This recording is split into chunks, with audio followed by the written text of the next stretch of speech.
అందరికీ వందనాలు. సిలువలో పలికిన రెండవ మాటను ధ్యానించుకుందాము. లూకాసు సువార్త 23 అధ్యాయం 42 వచనం, 43 వచనం.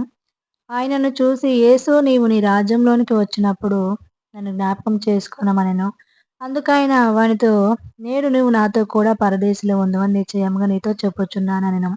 మరి ప్రభువు సిలువలో ఉన్నప్పుడు, సిలువ మీద ఉన్న ఒక దొంగ, ప్రభువా నీవు నీ రాజ్యంలో వచ్చినప్పుడు మరి నన్ను జ్ఞాపకం చేసుకో అన్నప్పుడు, తప్పకుండా నీవు నాతో పాటు పరదేశంలో ఉంటావని చెప్పడం జరిగింది. అయితే మరి ప్రభువుని సిలువ వేయడానికి కారణము, మరి అక్కడున్న ప్రజలు యూదుల రాజు అని తన గురించి తను చెప్పుకుంటున్నాడు. ప్రజలందరూ మరి పన్ను ఇవ్వకుండా వ్యతిరేకంగా మరి బోధలు చేస్తున్నాడన్న ఉద్దేశంతో నేరము మోపి మరి ప్రభుని సిలువ వేయాలని మరి పిలాతు దగ్గరికి తీసుకురావడం జరిగింది. అక్కడున్న ప్రజలందరూ ప్రభుకి వ్యతిరేకంగా మాట్లాడుతూ పిలాతు దగ్గర తీసుకొచ్చినప్పుడు పిలాతు అడుగుతాడు, మరి నువ్వు యూదుల రాజువా అని అంటే, అవును నువ్వు అన్నట్టే అంటాడు. ఆ మాట విన్న పిలాతు, ఇతని యొద్ద ఏ పాపము లేదు, మరణకరంగా మరి సిలువ వేసేంతగా మరణకరమైన ఏ పాపము లేదు కాబట్టి ఇతన్ని సిలువ వేయడం కుదరదని చెప్పినప్పుడు, ఇతడు మరి అక్కడున్న ప్రజలు మరొకసారి ఇతడు గలిలయ నుంచి మరి యూదియా దేశం అంతటి ప్రజలని అతని బోధనల చేత మార్చుతున్నాడని చెప్పినప్పుడు, ఆ మాట విన్న వెంటనే పిలాతు మరి ఈ వ్యక్తి ఈ ప్రాంతానికి సంబంధించిన వ్యక్తి కాదా అని మరి హేరోదు దగ్గరికి మరి అతను పంపించినప్పుడు ప్రభుని మరి హేరోదు దగ్గరికి పంపించినప్పుడు, హేరోదు మరి ఎంతో కాలం నుంచి ప్రభు యొక్క మరి సువార్తను వింటూ మరి పరోక్షంగా వింటూ మరి హేరోదు అనుకుంటున్నాడు, ఎన్నో అద్భుతాలు సూచక్రియలు యేసు ప్రభు చేస్తున్నారు కదా. మరి ఎంతో కాలం నుంచి హేరోదు ప్రభుని చూసి ప్రభుని మరి కలిసి మరి అతని యొక్క బోధలు విని, అంతేకాదు ప్రభు చేసే సూచక్రియలు అద్భుతాలు అన్నీ చూడాలనుకుని ఆశతో ఉన్నాడు.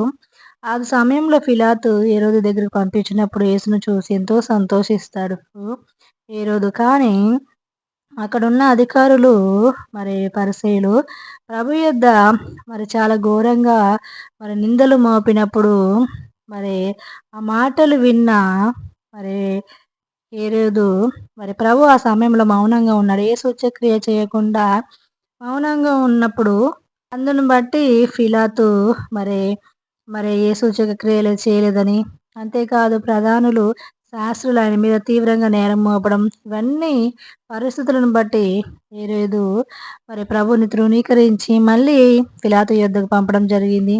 అవును, మనం కూడా ప్రభుని తెలుసుకుంటాము. కొన్నిసార్లు క్లిష్ట పరిస్థితులు గుండా వెళ్ళినప్పుడు, ఎలాంటి జవాబు రానప్పుడు మరి కొన్ని మాటలు ప్రభువుకి మరి శక్తికి వ్యతిరేకమైన మాటలు విన్నప్పుడు మన విశ్వాసం కూడా తగ్గిపోవడం అనేది జరుగుతుంది. కానీ అలా ఎప్పుడూ మనం ప్రవర్తించకూడదు. ప్రభువులో మరి సూచక్రియలు అద్భుతాలు జరిగినా జరగపోయినా మనం ప్రభు యొక్క నామాన్ని బట్టి విశ్వసిస్తూ ముందుకు వెళ్ళాలి. ఎప్పుడైతే హేరోదు పిలాతు యొద్దకు పంపించారో మరి పిలాతు కూడా అనుకుంటాడు, హేరోదు ఏం శిక్షించలేదు, ఎందుకంటే ఇతని దగ్గర ఎలాంటి మరణకరమైన పాపం చేయలేదు కాబట్టి శిక్షించలేదు, కాబట్టి నేను కూడా శిక్షించను.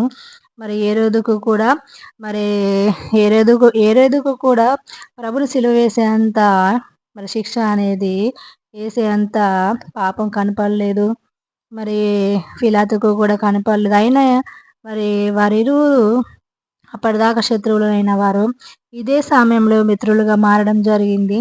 మరి వీరు ప్రభుని సిలువ వేయాలనుకోలేదు. కానీ అక్కడున్న ప్రజలు మరి అల్లరి చేస్తూ కేకలు వేస్తూ సిలువ వేయమని చేసి ఆ అల్లరిని బట్టి పిలాతు మరి ప్రభువుకి వారి యొక్క అల్లరిని బట్టి మరి అలా సిలువ వేయడం అనేది జరిగింది. ఆ సమయంలో మరి ప్రభు సూచక్రియలు అద్భుతాలు చేయడం దేవుడి ఉద్దేశం కాదు. ప్రభు చిత్తాన్ని నిర్వర్తించడమే దేవుడి చిత్తమని నిర్వర్తించడమే మరి ప్రభు యొక్క యేసు ప్రభు యొక్క ఉద్దేశమై ఉంది. ఆయన మరి సిలువకి ఎక్కి మానవ పాపముల నిమిత్తము బలియాగం కావడమే దేవుడి ఉద్దేశం కాదు. తండ్రి పనిని నిర్వర్తించడానికి లోకానికి వచ్చారు కాబట్టి ఎంతో భారభరితమైన శ్రమ గుండా వెళ్ళవలసొస్తుంది గాబట్టి, ఆ సమయంలో మరి ప్రతి ఒక్క మానవులు పడే ప్రతి కష్టము మరి ప్రభు శిలువలో అనుభవించారు. సిలువలో మరి అనుభవిస్తున్న ఆ సమయంలో దొంగలు ఇరువురు 2 వైపుల దొంగల మధ్య, బందిపోటు దొంగల మధ్య ప్రభుని సిలువ వేయడం జరిగింది. ఆ దొంగలు కూడా మరి ప్రభువుని ఎంతగానో దూషిస్తూ, ద్వేషిస్తూ నిన్ను నువ్వు విడిపించుకో నువ్వు యూదుల రాజు అని హేళన చేయడం అనేది జరిగింది. మరి నిన్ను నువ్వే రక్షించుకోలేని వ్యక్తి మమ్మల్ని ఏం రక్షిస్తావు? మరి మందిరమును 3 రోజులు తిరిగి కడతానన్నావు గదా!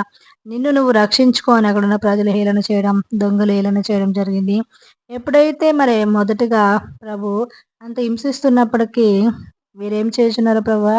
వీరికి తెలియదు గదా! వీరిని క్షమించమని చేసే ఆ విజ్ఞాపన ప్రార్థన విన్న ఆ దొంగ వెంటనే మనసు మార్చుకొని మరి అయినా మనమైతే నిజంగా తప్పులు చేశాము, హత్యలు చేశాము. చాలా ఘోరమైన పాపాలు చేశాం. మనకి ఈ శిక్ష న్యాయమే కానీ, ఈయన యందు ఏ తప్పు లేదు. క్షమించే హృదయం కలిగిన ఈయన మరి నిజంగా దేవుని కుమారుడని నమ్మి ఆ శిలువ పైనే ప్రభువా నీ రాజ్యంతో వచ్చినప్పుడు నన్ను జ్ఞాపకం చేసుకో అని వేడుకోవడం జరిగింది. చివరి క్షణంలో మరి ప్రభుని తెలుసుకున్న దొంగ మరి దేవుడు తృణీకరించలేదు. తన యొక్క పాపములను బట్టి తృణీకరించలేదు. నిశ్చయంగా నువ్వు నాతో పాటు పరదేశంలో ఉంటావు అని చెప్పడం జరిగింది. ఏ విధంగా అయితే ప్రభు చెప్పారో అదే విధంగా ఆ దొంగ పశ్చాత్తాపపడి తన పాపముల నిమిత్తం ప్రభువుని రక్షణ నిమిత్తం వేడుకున్నప్పుడు మరి చనిపోయాక ప్రభుతో పాటు పరదేశంలో ఉండడం జరిగింది. అంటే మనము మన జీవిత కాలంలో ఎప్పుడు మరణం అనేది వస్తుందో మనకు తెలియదు. మరి ఆకస్మికంగా మరణం రావచ్చు. దొంగకైతే కొన్ని నిమిషాల సమయం ఉంది.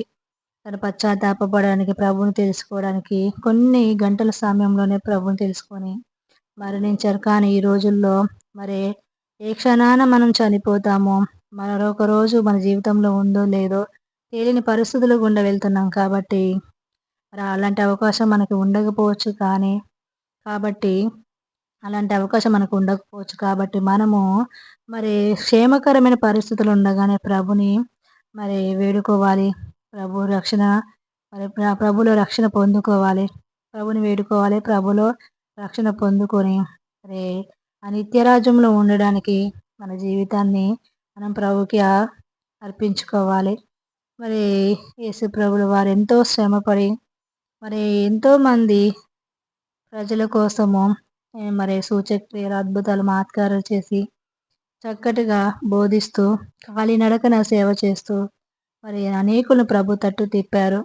మనం గూడా మన జీవితకాలం కొంత సమయమైన ప్రభువుకి కేటాయించి అనేకులను ప్రభువు వైపు తిప్పాలి. ఎవరైతే మరి ప్రభు వైపు అనేకులు తిప్పుతారో వాళ్ళు నక్షత్రం వలె ఎలుగుతారని మరి వాక్యంలో రాయబడి ఉంది కాబట్టి మరి మనము ప్రభు కోసము అనేకుల మందిని మనం ప్రభు కోసం అనేకులను సంపాదించి వారి యొక్క దోష శిక్షణ శిలువలో ప్రభు భరించారు కాబట్టి వారిని ప్రభు తట్టు తిప్పి నిత్య రాజ్యంలో ఉండేటట్టు మరి నరకానికి పోకుండా వారిని తప్పించడం మన బాధ్యత అయింది. మరి ఈ దొంగ ఎందుకు మరి ఆ సమయంలో ప్రభుని తెలుసుకున్నారంటే ప్రభు యొక్క తగ్గింపుతనం, ప్రభు యొక్క క్షమాపణ మనలో కూడా ఆ తగ్గింపుతనం, ఆ క్షమాపణ ఉన్నప్పుడు మన జీవితాన్ని బట్టి కూడా అనేకులు దేవుళ్ళకి రావడం జరుగుతుంది కాబట్టి వాక్యాలను పాటిస్తూ, వాక్యాలను మరి అనుసరిస్తూ, జీవిస్తూ మరి మనమే ఒక సువార్తగా మారుతూ, మనము సువార్త చేస్తూ ముందుకు వెళ్ళడం దేవుడి చిత్తమే ఉంది. వాక్యం మీ వెనుకల్లో దీవించబడును గాక. ఆమేన్.